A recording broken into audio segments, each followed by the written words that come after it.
எல்லாருக்கும் வணக்கம். இன்றைக்கி நம்ம பார்க்க போகிறது மேக்கில் எப்படி ஸ்க்ரீன் ரெக்கார்டிங் ஆப்ஷன் யூஸ் பண்ணுறது அப்படின்னு தான் பார்க்க போகிறோம். இதுக்காக நீங்கள் வந்துட்டு எந்த ஒரு தேர்ட் பார்ட்டி சாஃப்ட்வேரை டவுன்லோட் பண்ண வேண்டிய தேவையில்லை. இதில் டெஃபால்ட்டாகவே குவிக் டைம் பிளேயர் அப்படின்னு ஒரு பிளேயர் இருக்குது நம்மக்கிட்ட. அதை நம்ம கிளிக் பண்ணிக்கோங்க. கிளிக் பண்ணி ஓப்பன் பண்ணும்போது இங்கே வந்து ஒரு ஆப்ஷன் இருக்கும் லெஃப்ட் சைட் டாப்பில்.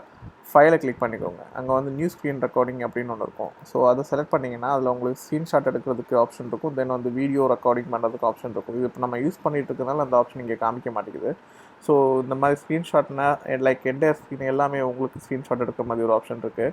அதுக்கப்புறம் உங்களுக்கு செலக்டட் விண்டோஸ் அதை மட்டும் ஸ்க்ரீன்ஷாட் எடுக்கிற மாதிரி இருக்குது.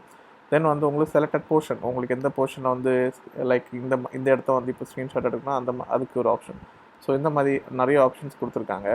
ஸோ இங்கே பார்த்தீங்கன்னா இந்த ஆப்ஷன்ஸை கிளிக் பண்ணும்போது அதில் டைமர் அந்த மாதிரிலாம் நிறைய செட்டிங்ஸ் எல்லாம் இருக்குது. இதை யூஸ் பண்ணுங்கள். இல்லை இதுக்கு வேண்டி எந்த ஒரு தேர்ட் பார்ட்டி சாஃப்ட்வேரையும் யூஸ் பண்ண வேண்டிய தேவை கிடையாது. இந்த வீடியோ பிடிச்சிருந்தா லைக் பண்ணுங்கள், சப்ஸ்கிரைப் பண்ணுங்கள், ஷேர் பண்ணுங்கள். Thank you so much.